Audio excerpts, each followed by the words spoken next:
guys, welcome back to my channel. My name's Tiffany. So today I am talking about whether minimalism is right for you.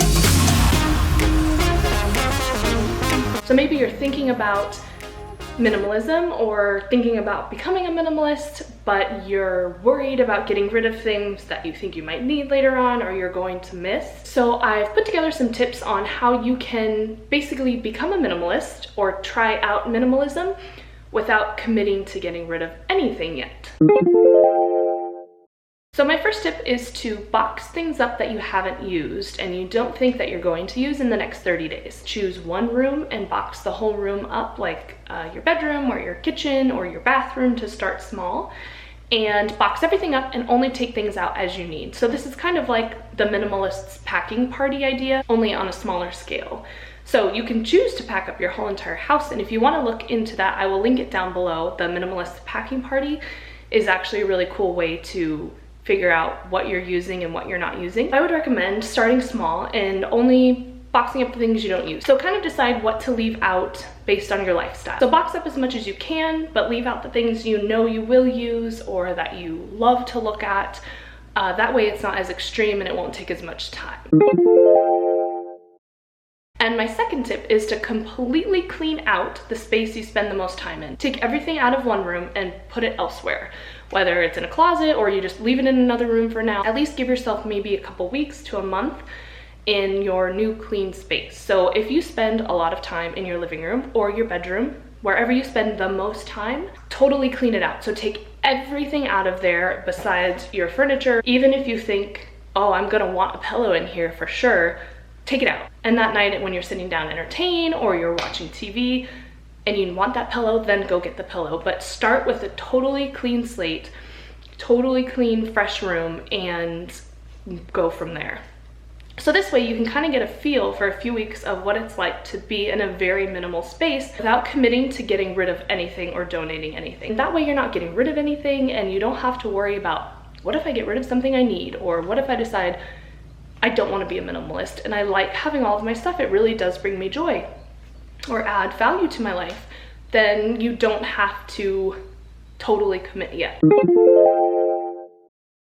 All right, and tip number 3 is to stop buying. So completely stop buying anything right now. At least try to go a month without purchasing something. If you are a shopaholic, or if you shop to relieve stress, then take this month and this time to figure out another stress relieving activity for yourself, or to plan something and do something intentionally instead of just mindlessly going shopping, because that's what you always do.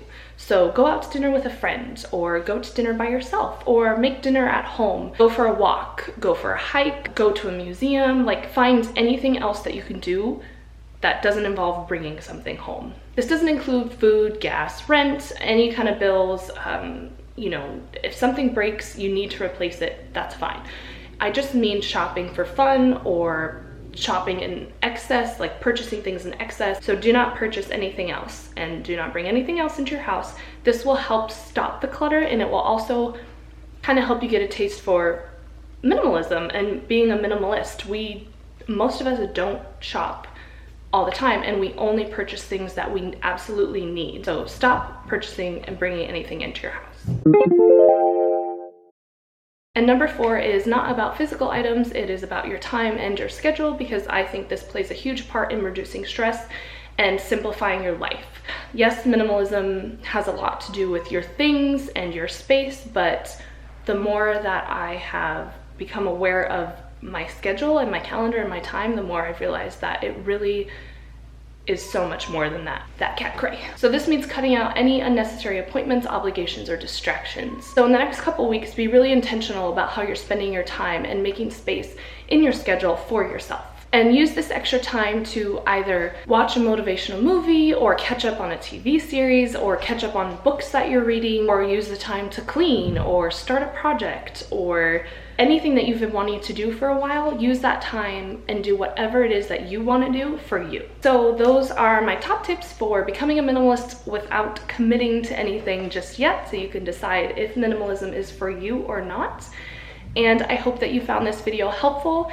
If you have any other tips or suggestions for anybody, please leave them in the comments down below so that I can see them and anybody else watching this video can see them as well. I hope that you all have an awesome day, and I'll see you in my next video. Bye.